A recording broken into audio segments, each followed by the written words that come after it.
What's up, YouTube? SWUCUBE here. Today, part 2 of my deep dive on my 2-player Pokemon Cube. Today we're talking supporters, items, stadiums, special energy, all of the non-Pokemon cards. This is the third video in the series covering this cube, and will probably be my last one, at least for some time, because today I'm going to go through the rest of it. So, the cube has 26 supporters, and they are largely broken down into draw supporters, search supporters, and a handful of utility supporters. The supporters are some of the most powerful cards in a game of Pokemon, and you're limited to one per turn. That's kind of the way that the Pokemon game system restricts progression of games. There's a number of ways. You get like one energy attachment per turn, one evolution per Pokemon per turn, and one supporter per turn. So these cards are primarily, the supporters are primarily the biggest consistency cards that you'll put in your deck, meaning that they really help your deck function the way that you intend it to. So without further ado, as I'm often like to say, let's jump right in. Generally speaking, I'm keeping the supporters as singleton, one-off, except there's two that have two copies, and that is Professor's Research, which is one of the most powerful supporters in the game. Discard your hand, draw 7 cards, and Iono, which is it can be a draw effect or a disruption effect. It can be like kind of a judge type effect where you force your opponent to shuffle their hand in and draw, X number of cards, where X is the prizes they have left. So if they're very far ahead of you, it can be a card that can actually really trip them up. So these are the two most powerful supporters. I put two of each in so that each player really has a chance to get them. And if it just creates an interesting Solomon draft dynamic when, if a player has an option to get a second copy, it can make things pretty spicy. So these are the two ofs. Everything else is a one of. Put Iono kind of in the same category over here. But for more draw, we have a Bird Keeper, a Cynthia's Ambition, a Dendra, Friends in Sinnoh, a Giovanni's Scheme. This is kind of a hybrid. You can draw cards or you can buff Pokemon's attack for the turn. So I'll set that aside over here. We have a Kamado, Professor Kukui, which draws cards and also buffs an attack. Rourke draws cards, returns an energy from your discard to your hand. Rhyme draws cards and bounces a Pokemon out of the active. Right, you can kind of see a theme here. I've got some powerful draw and then some less powerful draw that has some extra stapled on effects. I also have 3 draw from bottom supporters. So Looker just draws 3 cards from the bottom. Ingo and Emmett, you look at the top card of your deck, and then you can choose to either discard your hand, draw 5 from the top or 5 from the bottom. And then Underground Expedition, you look at the top 4 cards of your deck, or bottom 4 cards of your deck, excuse me, and then pick 2 of them. These are specifically included because I run, as one of my colorless basic Pokemon, this Oranguru, which uses Resource Management, which is a 1 energy attack that can put 3 cards from your discard pile on the bottom of your deck. So mid-late game, Oranguru paired with one of these 3 can be a very, very cool play. So that is it for the draw supporters. Oh, no, not quite. There's a Bill's Transfer, also draw. Search supporters, we have an Arven, which searches for a tool or an item. A tool and an item, excuse me. Colress's Tenacity, which searches for an energy and a stadium. Jacques, 2 evolutions. Pokemon Breeder's Nurturing, 2 evolutions as well, but lets you evolve. Sonia, 2 energy or 2 basics. And that's it for the search. So obviously more draw than search. That's intentional, because I don't want the games to just be, the mix of supporters is a real art I found in kind of determining the type of game that you play. And I want I don't want decks to run out of steam. I don't like top deck mode games where you're just, drawing your one card per turn and hoping it's good. So I do have a lot of powerful draw effects, and I have some good search effects too, but there's much more draw than search. And that's to add some randomness in the games and not make it just always 100% consistent all the time. I have a few, get these over here, utility supporters as well. An Acerola to pick up a damaged Pokemon. An AZ to pick up any Pokemon, but discard all attached cards. A Clara, which is kind of a recursion. You can get 2 Pokemon from your discard pile to your hand, 2 energy from your discard pile to your hand, or both. So very, very powerful recursion. And then lastly, Koga's Trap. Now, Koga's Trap is kind of a weird one. You just kind of, for the cost of playing the supporter, you make your opponent's active Pokemon confused and poisoned. And that's in there for a couple reasons. One, it's just nice damage modification. You're pretty much guaranteed to get an extra damage out of it, but adding a confusion puts a coin flip in front of the opponent's attack, and can just kind of force them to consider a retreat, or it just kind of gums up the gears a little bit of your opponent's play. So it can be a nice little stall card, but it really is in there as a 1-2 combo with Roserade, with Assassin's Rose, right? If your opponent's active Pokemon is affected by a special condition, Assassin's Rose, which normally does 60, also does 60 to a bench Pokemon. So it becomes an extremely efficient and powerful attack. I just thought that was kind of cool, and I think it's neat, and that's it. I like neat things. But it's a good enough card on its own to kind of see some play depending on the deck that you're running. That is it for the supporters. Now we are going to look at the 24 item cards that I include. First, we got our ball search, just our search. So Ultra Ball, Nest Ball. Ultra Ball is any Pokemon, but you have to discard 2 cards. Nest Ball is any basic Pokemon.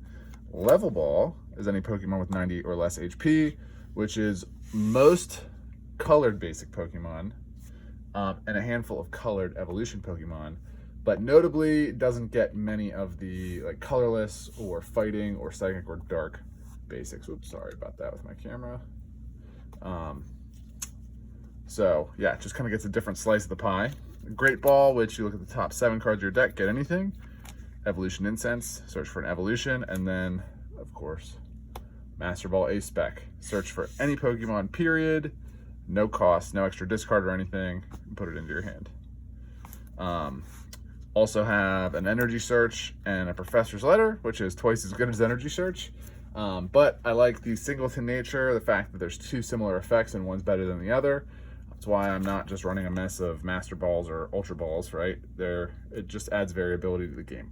And that is part of the joy of having a cube. I have a few recursion effects, an Energy Retrieval, a Night Stretcher, new card, an Ordinary Rod, and a Pal Pad. And then the rest of the items are kind of like playmaky type items. So one of the only other cards in the cube that is not singleton is Counter Catcher. I think it is the most balanced gust effect that I could really find. I had Boss's Orders for a while. I had some other good gust effects for a while, but they just don't feel great. So it totally makes sense to me why people tend to down-tune those effects, and I have gone that same route. So Counter Catcher allows you to basically pick an opponent's bench Pokemon and switch it into their active slot, which is very often easily used to score a KO because you can just pull out their weak Pokemon or a Pokemon that doesn't have any energy on it and has a steep retreat cost and trap something in the active, and just really mess up your opponent's game plan. So 2 of those, so that each player can get one, or one player can get 2. Definitely these are fought over frequently in draft. Anyway, an Enhanced Hammer discards a special energy. We'll talk about special energy in a minute. Crushing Hammer, flip a coin, discards any energy. If you can kind of get any of these guys in any combination, like mixed in to an Oranguru bottom of deck loop with one of your draw cards, these can become pretty oppressive, and it creates almost like a control type deck where you're just like draining resources, you know, flipping out Pokemon, it becomes really fun. And I mean, fun for you, not fun for your opponent, but it's a neat little side deck tangent that you can build your deck towards, which is fun to have that included. Also have a switch, an energy switch, a devolution spray, an escape rope, a field blower, Moo Cheese, Robo Substitute, the doll, and one more A-Spec in Scoop Up Cyclone. I like having just 2 A-Specs because you can only have one in your deck. So each player can get one, or you can get one and hate draft one and kind of figure out which one you want to run in your deck. So that's the 24 items. So there are a few more cards to look at. In fact, 10 more cards. I run 4 Pokemon tools. So 1 air balloon, which is great, can make most of the Pokemon in the cube have a free retreat. EXP share, one of the few ways to get energy acceleration repeatedly in the cube. So very valuable. Memory capsule, which allows you to use any previous evolution's attack, which in a mutant environment is super cool. So like cards like Celebi Time Spiral, devolve one of your opponent's evolved Pokemon. Like can be a total blowout if you're playing just to have a Venusaur in the active and you're whacking 4 energy solar beam. Well, it's because with Jungle Totem is probably 2 energy solar beam, but being able to slap a memory capsule on it and the basic underneath is Celebi or Tangela with a gust effect or Carnivine with a draw 5. It's just very cool. And it does a lot of work in the cube, and I really enjoy it. I enjoy it so much that I found another way to get this effect in as well. Probably the best tool is Fighting Fury Belt. This adds 40 HP and 10 damage to attacks to basic Pokemon only. So it's kind of a nice way. This is almost like a de facto stage 1 on any basic. Because it's a suit, it makes it more durable, it makes it attack stronger, which are typically 2 things that happen when you get a stage 1 Pokemon. So it's really good, especially with some of these, like the colorless basics, or like throw it on a Mr. Mime or a Jinx or stuff like that, to make them more durable, more threatening, and they can really hold their own against evolved Pokemon. So that's in there for that reason. Moving on to stadiums, I have 3. Mesagoza, and the way stadiums works, it's kind of like it's like a field effect. So both players get access to the effect, and the hope is that you've built your deck to better benefit from that effect than the opponent. So Mesagoza, each player flips a coin, can search their deck for a Pokemon each turn if they win the coin flip. Viridian Forest allows each player during their turn to discard a card, search for a basic energy.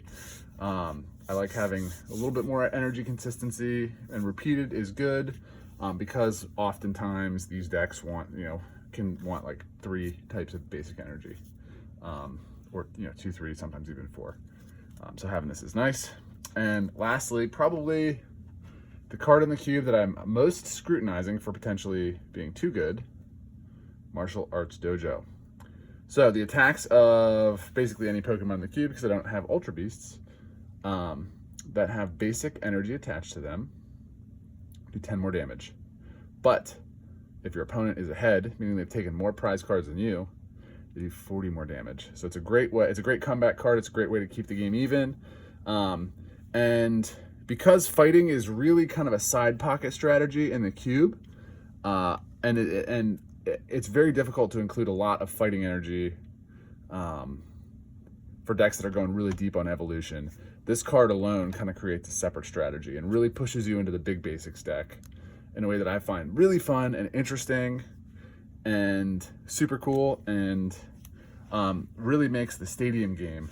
There's only 3 stadiums, so one's getting 1, one's getting 2. It makes kind of the gameplay of when to drop your stadium, Do you wait? Do you get your consistency stadium on the field first when you know your opponent has dojo? Or do you wait till they drop dojo and then, because there can only be one stadium in the game at a time, then drop your other stadium to like remove it? It's just kind of a cool cat and mouse game. And it creates a real incentive to, go towards fighting energy, which, is doable because many of the attacks on Pokemon in my cube are colorless heavy. So you can often, like you could squeeze a fighting or two into just about any deck. But if you really want to go heavy with Martial Arts Dojo, you want to go like half fighting energy or a third fighting energy. And that will limit, it's just a real deck building cost. Anyway, enough on that. Lastly, 3 special energy. Double Turbo is basically a balanced double colorless energy. It subtracts 20 from the attack damage of the attacks that uses energy. Counter energy, which is like a come from behind. So it's just a basic 1 colorless energy until your opponent's in the lead, and then it is 2 energy of any color. Very strong. And lastly, memory energy, which is the same effect as memory capsule, but on an energy. So that is the item suite of the cube. One last thing to talk about is I do offer each player 2 luminous energy at the start of the draft. So I don't want, I do want to allow a good deal of flexibility when deck building. And I found with the amount of consistency I have in my cube and the amount of types of energy that players want, typically these luminous energies really help. Now, they help you pay the energy attack cost of multiple different types of Pokemon. However, they do not work with things like Jungle Totem or things like Greninja, or things like, where are you at, buddy? Blaziken, right? So, or even things like Dojo, which requires basic fighting energy. And it also, it can expose you to that enhanced hammer that's in there as well. So there's definitely a deck building cost to them, but they do tend to smooth out and make, building your deck a little bit easier. And that's just the goal. I'm not trying to be super punishing. This is not, it's pretty casual. So, wow, I can't believe I went 17, 18 minutes on just the items, but there's a lot to talk about here. And there's a lot I could have talked about, in just highlighting more synergies and things like that. Maybe at some point I will do a draft video or do a video of some sample decks from the cube. But if this cube has interested you, you can find the list below in the comments. Please like, subscribe, and thank you so much for your time and attention. And I will be back with more content soon.